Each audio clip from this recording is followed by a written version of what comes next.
Right. Also, we learn from these ahadith that the person, when he is calling somebody, he has to know the background of that person that he's calling him.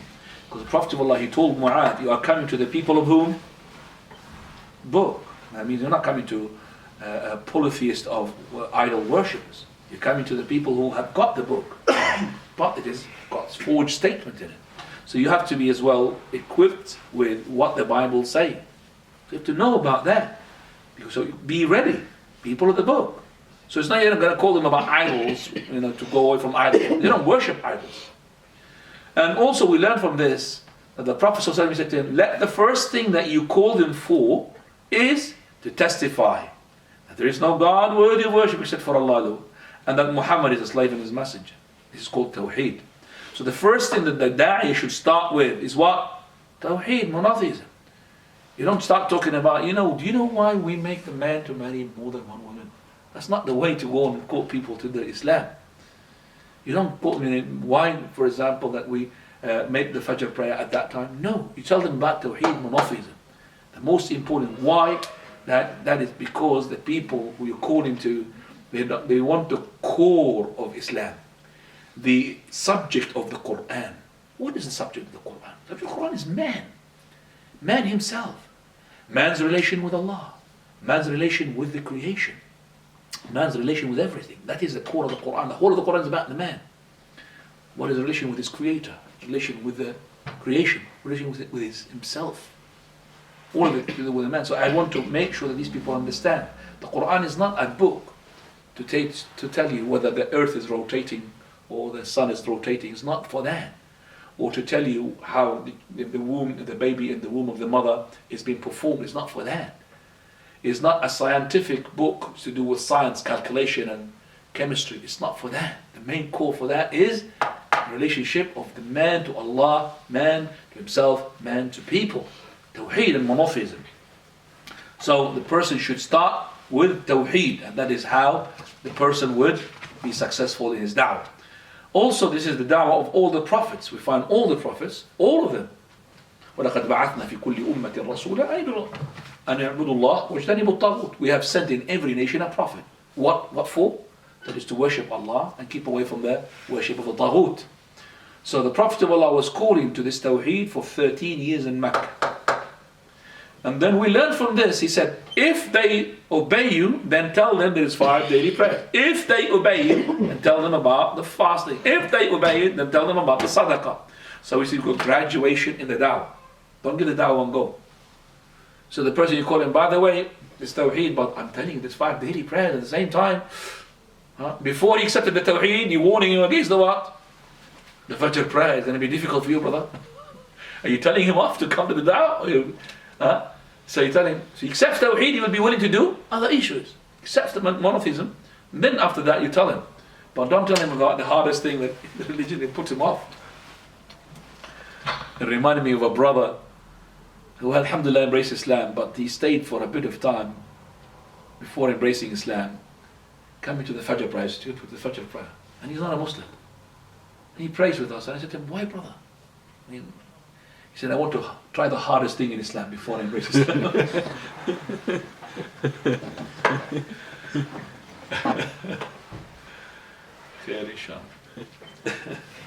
Alhamdulillah, embrace Islam.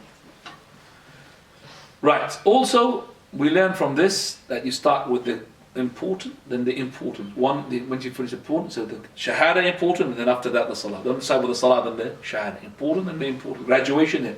Also, to explain why, if you need it, why. Because he said, to take sadaqah from them. They might think it's tax. No, we take the sadaqah to take it from you rich to give it to your own poor. We're not taking it to us. We're not taking the money of Yemen to Medina. No. We're taking that sadaqah, the zakah, from the rich of yours to give it to the poor of yours. We're not taking it to us. So that would make it, alhamdulillah. This is to, as I said, to explain. And then he says to the both of them, yassira, make things easy. Wallahi, the Prophet ﷺ, whenever he's been given a choice between 2 things, he will choose the easiest one, as long as it's not haram. Don't go to the hardest one, always the easy one. So don't be harsh. Yuridullahu bikum al-yusr. All the ayat, in terms of fasting, in terms of hajj, In terms of anything, he would say, Allah intends easy with you. يريد الله بكم اليسر ولا يريد بكم العسر. He doesn't want hardship upon you. وَمَا جَعَلَ عَلَيْكُمْ فِي الدِّينِ مِنْ حَرَجٍ. He did not put any harshness or embarrassment or anything that would cause you to be embarrassed in the religion. And then he said, وَبَشِّرَا. Give a glad tiding. Give a glad tiding means you tell the people about, the glad tiding. لا تنفرا. Don't make the people go away from your harsh dawah. So بَشِّرَا وَلَا تُنَفِّرَا. So you tell them about the forgiveness that you're going to have, the Jannah and paradise, and whom he repents, Allah will repent and accept his repentance, and the future is to the Islam. There's all of it from the tabshir. And then he said, تَطَاوَعَا وَلَا تَخْتَلِفَا. Be together. Iron your differences.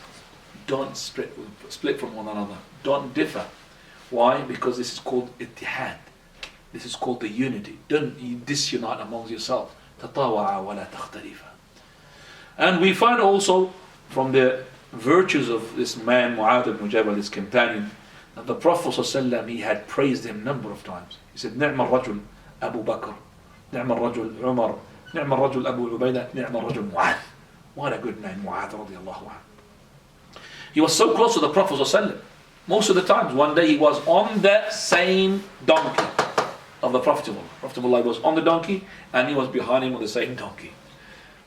And the Prophet ﷺ is asking, "Oh Mu'adh, do you know what Allah's rights upon the people and what the people's rights upon Allah?" He said, "Allahu wa rasuluhu a'lam." Allah and His Messenger knows best. He said, "As for the rights of Allah upon His people is to worship Him and associate nothing in His worship.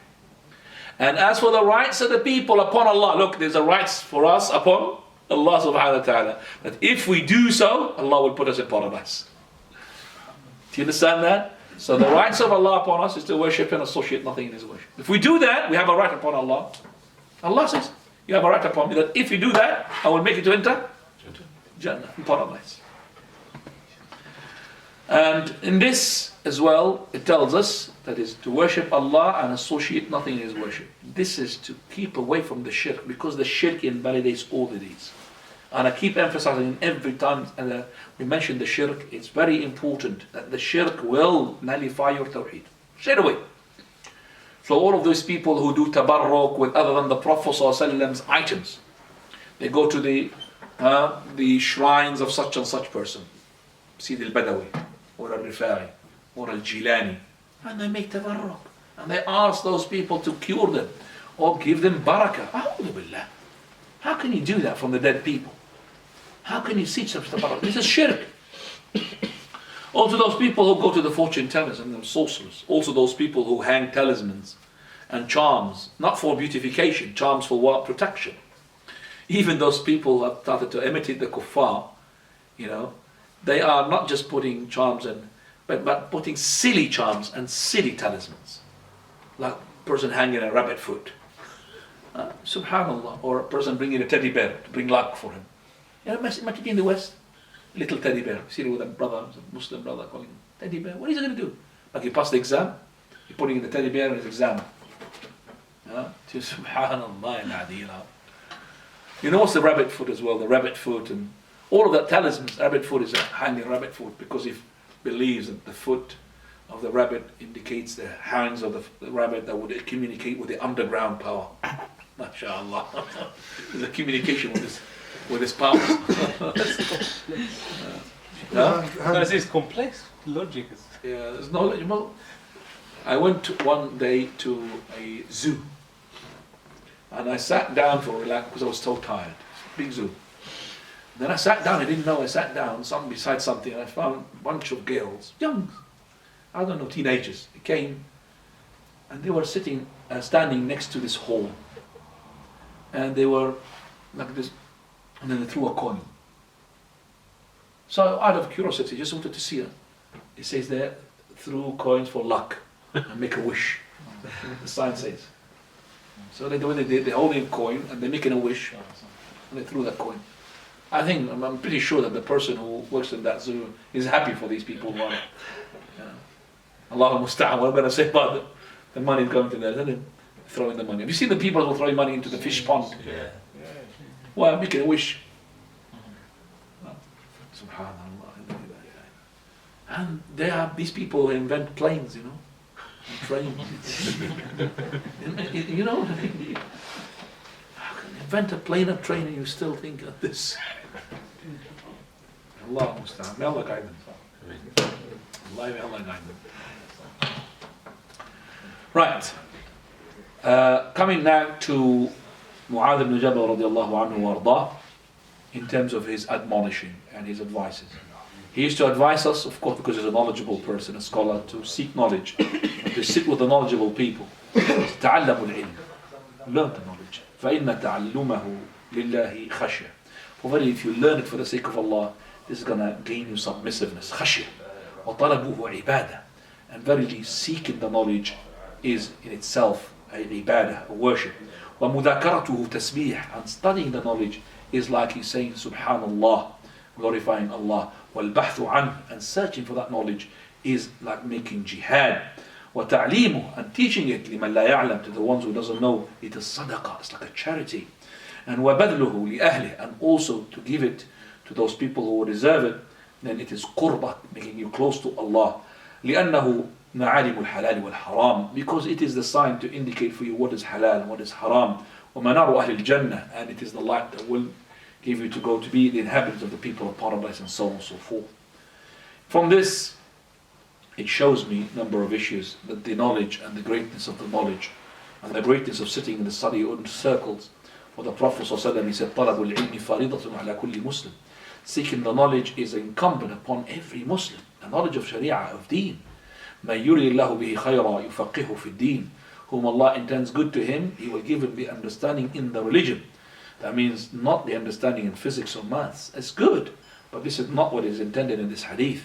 If you have the knowledge of the deen, then Allah wants good to you. What more do you want if you know the halal and the haram?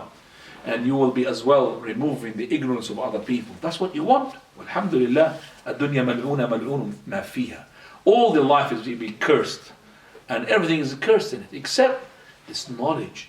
عالما ومتعلما ذكر الله وما والاه, mentioning the remembrance of Allah or whatever is the like, and also a knowledgeable person, and also a person who is seeking knowledge.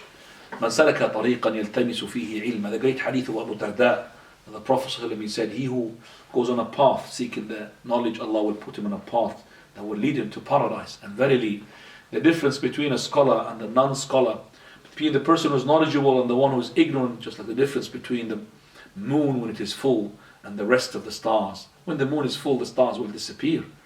And also he said that Allah subhanahu wa ta'ala seek forgiveness. Allah subhanahu wa ta'ala would make all the inhabitants to seek forgiveness for the scholar.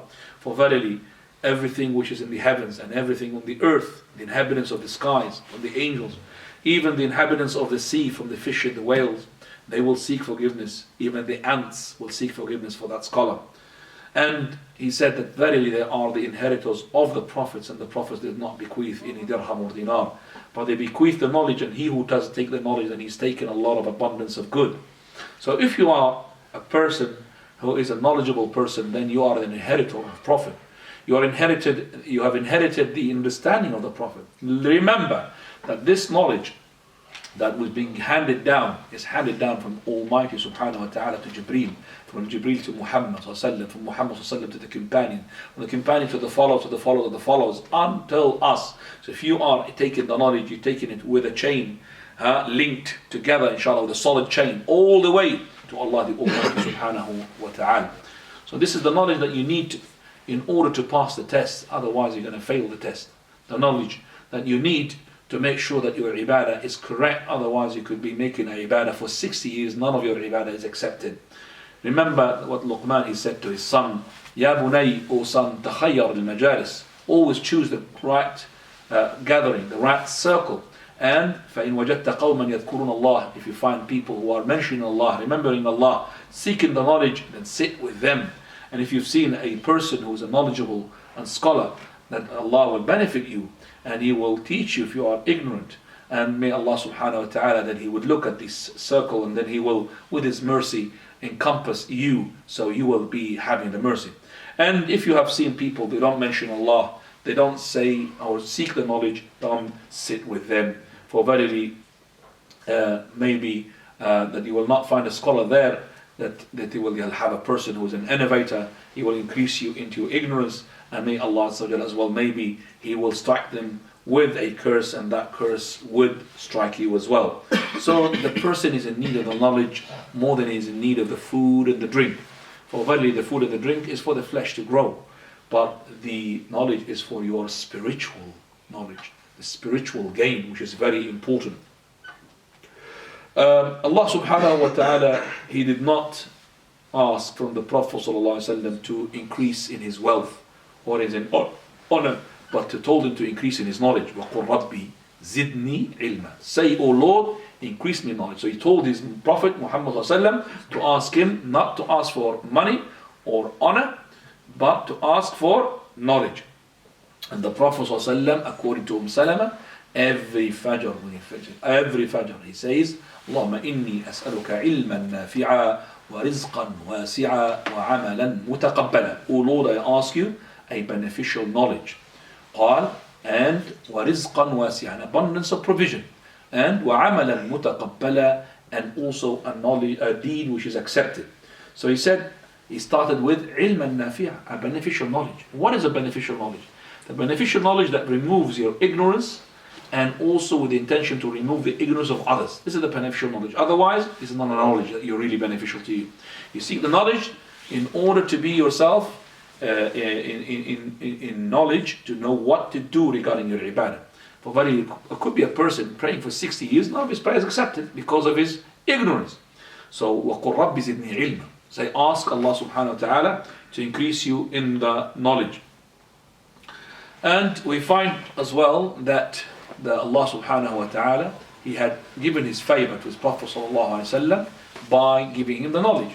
Allah says, وَوَجَدَكَ ضَالًّا فَهَدَى. And He found you to be not knowing, so He gave you the knowledge. So Allah subhanahu wa ta'ala is showing the Prophet sallallahu alaihi wasallam the greatness of His favor, that He taught him what he did not know before. He didn't know the Iman, he didn't know the revelation. Allah taught him. And وَأَنزَلَ اللَّهُ عَلَيْكَ الْكِتَابَ وَالْحِكْمَةِ. And Allah had sent you the book and the wisdom. وَعَلَّمَكَ مَا لَمْ تَكُنْ تَعْلَمْ. And He taught you what you didn't know. وَكَانَ فَضْلُ اللَّهِ عَلَيْكَ عَظِيمًا. And the grace of Allah and the blessings of Allah was to be in abundance upon you. So you have to be eager to learn the knowledge, just like you are eager to increase your money and your property. As Allah subhanahu wa ta'ala, He says in Surah Al-Kahf, الْمَالُ وَالْبَنُونَ زِينَةُ الْحَيَاةِ الدُّنْيَا. Allah Azza wa Jal, as well, regarding the day of the Jumu'ah, He's asking you to increase, to ask Allah subhanahu wa ta'ala, or Allah subhanahu wa ta'ala is asking you to increase yourself into the knowledge by, as well, in the day of the Jumu'ah, asking Allah Azza wa Jal in your dua. And also the Prophet sallallahu alaihi wasallam, he said to those people from Ahl Suffah, the ones who are homeless and the ones who are poor, that is, do you want to go to such and such market and gain, that is, camels with 2 humps, and then without any sin, without severing your kinship? He said, yes, Messenger of Allah. He said, well, one of you could come to the masjid, and in the morning he would recite 2 verses. It's better for him than 2 camels with 2 great humps. And if he recite 3 verses, it would be better than 3 great camels with 3 great humps, and so on and so forth. So this is as well having, subhanallah, the knowledge by, or the increase in knowledge by reciting the book of Allah Azza wa Jal. The knowledge is better than the money, because the knowledge guards you where you guard your money. The knowledge increases by using it where the money decreases by using it. Remember that. The knowledge guards you while you guard the money. You always put the money in the safe and so on and so forth. You want to guard.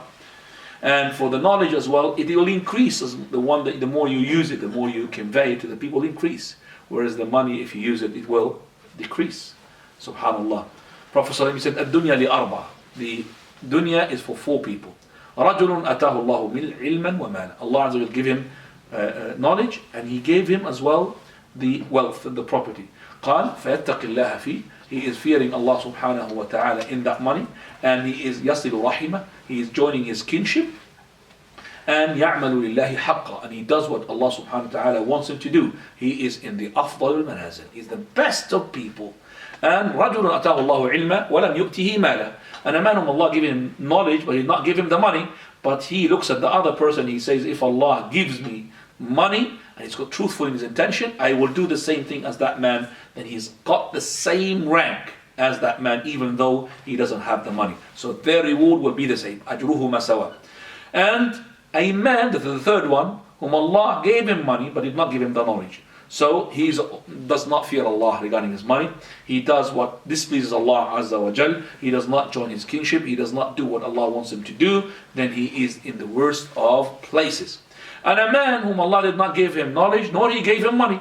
But he says, if Allah gives me money, then I will be like the third man. You know that man who is not doing halal, then I will be doing the same thing. Then he's got the same sin as that man, even though he did not have that money.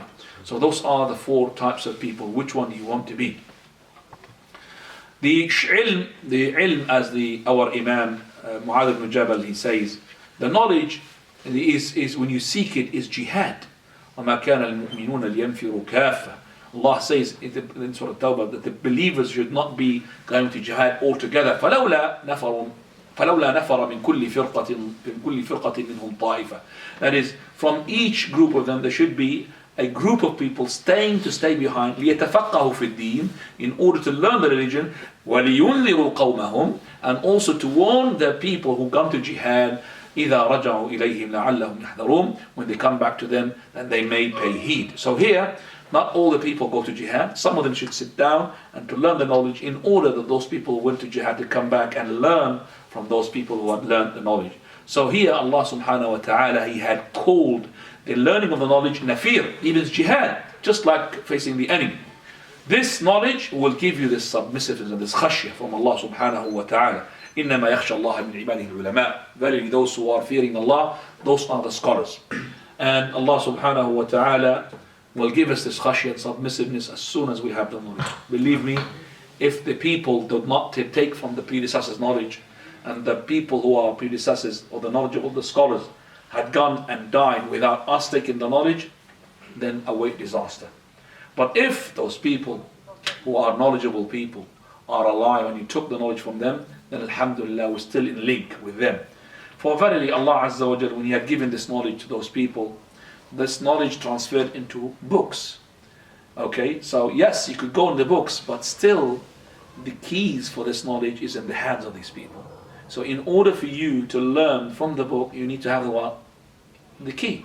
If you don't have the key, you will not be able to study from the book.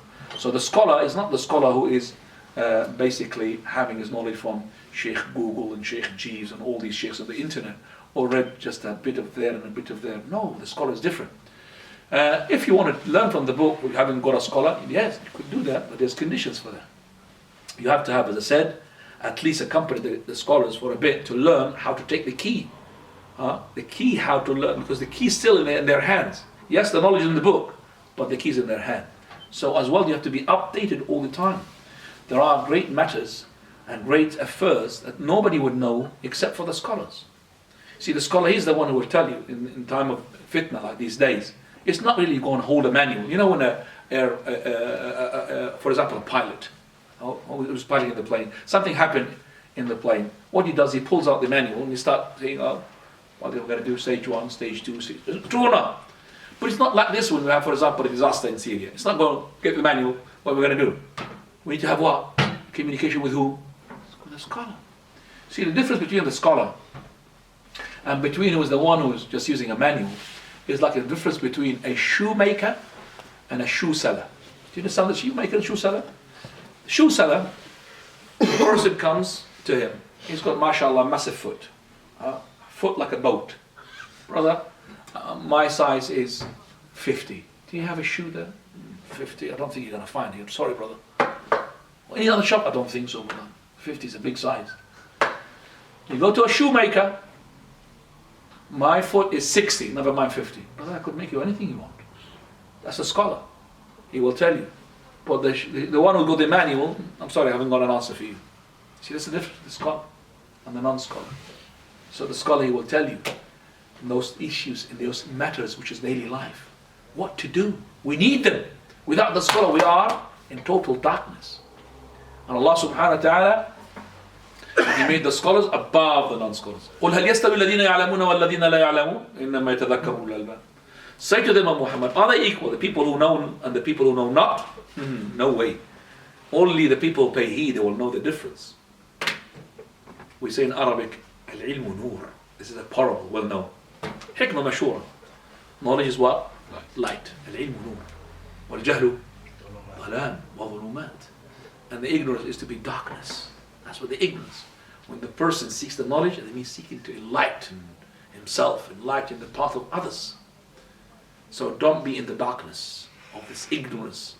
And that is why the Shaykh al-Albani used to say something, subhanallah, it lacks like a revelation. From the scholars, because they are inheritors of the scholars. They are inheritors of the prophets. He said, al-jahlu fi hadihi al-ummah bid'ah. I like that word. Ignorance in our ummah is innovation, bid'ah.